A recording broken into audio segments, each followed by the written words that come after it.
இன்றைய செய்தி தொகுப்பில் பாதுகாப்பு படையினர் மற்றும் போலீசாருக்கு வழங்கப்பட்ட சிறப்பு விருதுகள், ஹமாஸ் படை தலைவர் கொன்ற இஸ்ரேல், வெளிநாட்டு மாணவர்கள் சேர தடை விதித்த ட்ரம்ப், இது குறித்த தகவலை தற்போது சிறிய தொகுப்புகளாக காணலாம்.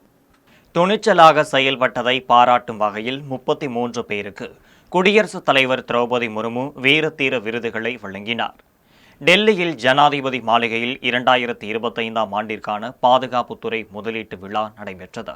இதில் பாதுகாப்பு படை வீரர்கள் மற்றும் மாநில மற்றும் யூனியன் பிரதேச போலீசார்கள் உட்பட மொத்தம் 33 பேருக்கு வீரதீர விருதுகளை ஜனாதிபதி திரௌபதி முர்மு வழங்கி கௌரவித்தார். மேலும் 6 பேருக்கு கீர்த்திக் சக்ரா விருதும் வழங்கப்பட்டது. மேலும் விருது பெற்ற ராணுவ வீரர்களுக்கு பிரதமர் மோடி வாழ்த்து தெரிவித்தார். துணிச்சலாக செயல்பட்டதை பாராட்டும் வகையில் வீரதீர விருதுகள் வழங்கப்பட்டுள்ளதாக பாதுகாப்புத்துறை தெரிவித்துள்ளது. பேச்சுகளை நிறுத்துங்கள் என்று மக்களவை எதிர்க்கட்சித் தலைவர் ராகுல் காந்தி பிரதமர் நரேந்திர மோடியை விமர்சித்து பேசியுள்ளார். ராஜஸ்தான் மாநிலம் பிகானரில் நேற்று நடந்த பொதுக்கூட்டத்தில் பிரதமர் மோடி கலந்து கொண்டு பேசினார். அப்போது தனது உடம்பில் ரத்தம் ஓடவில்லை என்றும் சூடான சிந்தூர் ஓடுவதாக ஆபரேஷன் சிந்தூரை குறிப்பிட்டு பேசினார். இதனை மக்களவை எதிர்க்கட்சித் தலைவர் ராகுல் காந்தி விமர்சித்துள்ளார். இதுகுறித்து அவர் எக்ஸ் தள பக்கத்தில் பிரதமரை குறிப்பிட்டு மோடிஜி வெற்று பேச்சுகளை நிறுத்துங்கள் என்றும் சாடியுள்ளார். தொடர்ந்து பாகிஸ்தானின் அறிக்கையை ஏன் நம்புகிறீர்கள் என்றும், ட்ரம்புக்கு பணிந்து இந்தியாவின் நலன்களை ஏன் தியாகம் செய்தீர்கள் என்றும் கேள்வி எழுப்பினார். பின்னர் கேமராக்களுக்கு முன்னால் மட்டும் ஏன் உங்கள் ரத்தம் கொதிக்கிறது என்றும் பிரதமரை விமர்சித்து பதிவிட்டுள்ளார். நிதி ஆயோக் கூட்டத்தில் பங்கேற்பதற்காக முதலமைச்சர் மு.க. ஸ்டாலின் இன்று டெல்லி செல்ல உள்ளார். சென்னை விமான நிலையத்திலிருந்து காலை 9:50 மணிக்கு பயணிகள் விமானத்தில் டெல்லிக்கு புறப்பட்டு செல்கிறார். அங்கு தமிழ்நாடு இல்லத்தில் தங்க உள்ளார். டெல்லி பாரத் மண்டபத்தில் நாளை நடைபெறவுள்ள நீதி ஆயோக் கூட்டத்தில் முதல்வர் ஸ்டாலின் பங்கேற்கிறார். பின்னர் அன்றைய தினம் இரவு 7:30 மணிக்கு பயணிகள் விமானம் மூலம் புறப்பட்டு இரவு 11:30 மணிக்கு சென்னை திரும்புகிறார். ஹமாஸ் படையினரின் தலைவர் முகமது சின்வார் கொல்லப்பட்டு இருக்கலாம் என இஸ்ரேல் பிரதமர் பெஞ்சமின் நெதன்யாகு தெரிவித்துள்ளார்.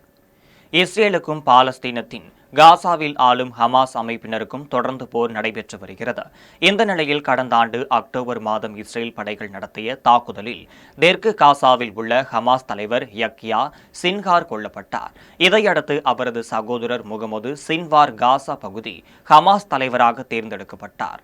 அவரும் தற்போது கொல்லப்பட்டுள்ளதாக இஸ்ரேல் பிரதமர் பெஞ்சமின் நெதன்யாகு தெரிவித்துள்ளார். இதுகுறித்து அவர் இஸ்ரேல் நடத்திய வான்வழி தாக்குதலில் ஹமாஸ் தலைவர் முகமது சின்வார் அநேகமாக கொல்லப்பட்டு இருக்கலாம் என தெரிவித்துள்ளார். மேலும் காசாவில் பல பகுதிகளை இஸ்ரேல் கைப்பற்றி வருவதாகவும் கூறியுள்ளார். ஹார்வர்டு பல்கலைக்கழகத்தில் வெளிநாட்டு மாணவர்கள் சேர தடை விதிக்கப்பட்டுள்ளது. அமெரிக்கா நாட்டில் உள்ள ஹார்வர்டு பல்கலைக்கழகத்தில் வெளிநாட்டிலிருந்து ஆண்டுக்கு சுமார் 800க்கு மேல் மாணவ மாணவிகள் பயின்று வருகின்றனர். இந்த நிலையில் பல்கலைக்கழக வளாகத்தில் மாணவர்கள் போராட்டங்கள் நடத்த அனுமதி அளிக்கக்கூடாது என ட்ரம்ப் நிர்வாகம் உத்தரவிட்டது. இந்த உத்தரவை ஏற்க மறுத்ததால் பல்கலைக்கழகத்திற்கு சேர வேண்டிய 2.2 பில்லியன் மானியங்களையும் 60 மில்லியன் ஒப்பந்தங்களையும் நிறுத்தி வைப்பதாக ட்ரம்ப் நிர்வாகம் தெரிவித்தது. மேலும் வெளிநாட்டு மாணவர்களை பல்கலைக்கழகத்தில் சேர்ப்பதற்கு ட்ரம்ப் நிர்வாகம் தடை விதித்துள்ளது. பல்கலைக்கழகத்திற்கு எதிராக நடைபெறும் விசாரணையின் ஒரு பகுதியாக இந்த நடவடிக்கை எடுக்கப்பட்டுள்ளதாக உள்நாட்டு பாதுகாப்புத்துறை தெரிவித்துள்ளது. கலிபோர்னியாவில் ஏற்பட்ட விமான விபத்தில் 2 பேர் பரிதாபமாக உயிரிழந்துள்ளனர். அமெரிக்க நாட்டின் கலிபோர்னியா சாண்டியாகோ நகரில் சிறிய ரக விமானம் குடியிருப்பு பகுதியில் நொறுங்கி விழுந்து விபத்துக்குள்ளானது. தனியாருக்கு சொந்தமான அந்த விமானத்தில் 10 பேர் பயணித்ததாக கூறப்படுகிறது. பனிமூட்டம் காரணமாக குடியிருப்பு பகுதியில் விமானம் விழுந்து விபத்து ஏற்பட்டுள்ளதாக தகவல் வெளியாகியுள்ளது. இதுகுறித்து தகவலறிந்து வந்த மீட்பு படையினர் விபத்தில் சிக்கி இறந்தவர்களை மீட்டனர். இந்த விமான விபத்தில் 2 பேர் பரிதாபமாக உயிரிழந்தனர். விபத்து குறித்து அதிகாரிகள் விசாரணை நடத்தி வருகின்றனர். ஆபரேஷன் சிந்தூர் நடவடிக்கை இன்னும் முடியவில்லை என்று வெளியுறவுத்துறை அமைச்சர் ஜெய்சங்கர் கூறியுள்ளார். மத்திய வெளியுறவுத்துறை அமைச்சர் ஜெய்சங்கர் நெதர்லாந்து உட்பட 3 நாடுகளுக்கு சுற்றுப்பயணம் மேற்கொண்டார்.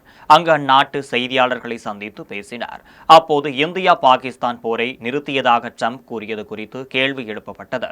இதற்கு பதிலளித்த அவர், 2 நாட்கள் போரில் ஈடுபடும் போது மற்ற உலக நாடுகள் அதனை தீர்க்க முயற்சிப்பது இயல்புதான் என கூறினார். ஆனால் இந்தியாவும் பாகிஸ்தானும் நேரடியாக பேசிதான் போர் நிறுத்த முடிவு எடுக்கப்பட்டதாக கூறினார்.